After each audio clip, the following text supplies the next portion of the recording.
My husband yelled through the whole house. "What is this slop? Where's the food? If you don't like it, go eat at your mom's." Jennifer's hands froze over the kitchen sink as Scott's voice exploded through their Phoenix home like a thunderclap, his fury echoing off the walls with an intensity that made their neighbor's dog start barking. The quinoa salad she'd spent an hour preparing, complete with roasted vegetables and homemade vinaigrette, apparently qualified as an insult worthy of a full-scale tantrum.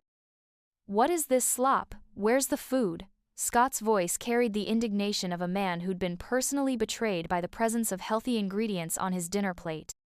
Jennifer turned to face her husband of 4 years. Watching him wave his fork at the colorful bowl like it contained actual garbage rather than the nutrient-dense meal she'd researched specifically to help with his recent weight gain and energy problems. His face had turned that particular shade of red that usually preceded his comparisons between Jennifer's cooking and his mother Barbara's legendary pot roasts. The criticism wasn't new, but tonight it felt different, sharper, more deliberate. Scott had been building toward this explosion for weeks, ever since Jennifer had started incorporating healthier options into their meal planning. His complaints had escalated from gentle suggestions about real food to outright hostility toward anything that didn't resemble the heavy, processed meals Barbara had fed him throughout his childhood. "If you don't like it, go eat at your mom's," Jennifer heard herself say, the words escaping before her internal filter could stop them. The suggestion hung in the air between them like a challenge, transforming what should have been a simple dinner complaint into something much more significant. Scott's expression shifted from anger to surprise, then settled into something calculating that made Jennifer's stomach clench with sudden apprehension.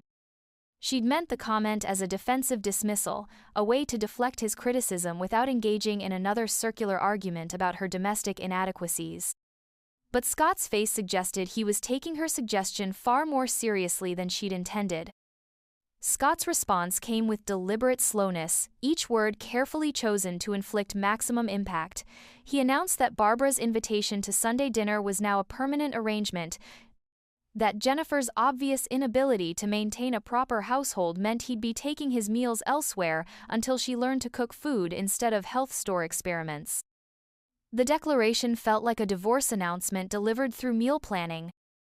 Scott gathered his keys and wallet with theatrical precision, making sure Jennifer understood that her suggestion had triggered consequences she hadn't anticipated. He was calling her bluff in the most humiliating way possible, by actually leaving to eat at his mother's house.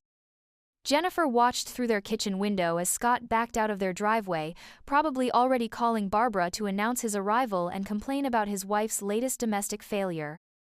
She could imagine the conversation perfectly, Scott painting himself as the victim of Jennifer's unreasonable expectations about healthy eating, while Barbara made sympathetic noises and promised to prepare his favorite comfort foods. The irony wasn't lost on Jennifer that her husband's solution to marital conflict was literally running home to his mother. At 32 years old, Scott was choosing maternal coddling over adult communication, treating their marriage like a convenience he could abandon whenever Jennifer failed to meet his expectations. But as the evening progressed, Jennifer felt something unexpected replacing her initial hurt and anger, relief. The house felt peaceful without Scott's constant criticism and demands for attention. She could eat her quinoa salad without defending its nutritional value, watch television shows he considered boring, and exist in her own space without monitoring his mood for signs of impending complaints. When Scott called 2 hours later to inform her that Barbara had prepared enough food for him to take leftovers for the rest of the week, Jennifer realized he was essentially moving out through meal planning. His announcement felt less like punishment and more like liberation from a relationship that had devolved into her trying to satisfy increasingly unreasonable expectations. 3 days later, Scott's extended stay at Barbara's house had evolved from a dramatic gesture into what appeared to be a permanent arrangement. His mother had embraced the role of rescuing her son from his wife's inadequate homemaking, preparing elaborate meals and providing the constant validation that Scott had learned to expect as his due. Jennifer discovered that managing their household without Scott's criticism and demands was significantly easier than she'd realized. The grocery budget stretched further without his requests for expensive processed foods, the kitchen stayed cleaner without his expectation that meals appear magically while he contributed nothing to preparation or cleanup, and her stress levels dropped dramatically without his constant commentary on her domestic performance. When Scott finally returned to collect more clothes, he seemed surprised by Jennifer's calm demeanor and the obvious signs that she'd been thriving in his absence. He'd expected to find her desperate for his return, ready to apologize and promise better meals in exchange for his forgiveness. Instead, he found a woman who'd been sleeping better, eating healthier, and reconnecting with friends she'd neglected while managing his emotional needs. The conversation that followed revealed the fundamental mismatch in their expectations for marriage. Scott wanted a wife who would replicate his mother's caretaking without question, while Jennifer wanted a partner who could participate in adult conversations about health, finances, and shared responsibilities. His solution, running to Barbara whenever Jennifer disappointed him, had accidentally shown them both what their relationship looked like without the constant tension of trying to force incompatible people into compatible roles.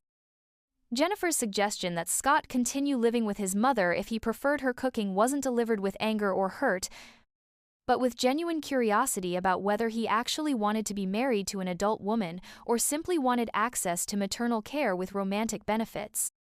6 months later, their divorce was finalized with minimal drama. Scott had indeed preferred living with Barbara, who appreciated having her son back under her care and influence. Jennifer had discovered that she preferred partnership with someone who could cook their own meals and communicate their needs without tantrums. Sometimes the most casual suggestions revealed the deepest truths about what people actually wanted from their relationships.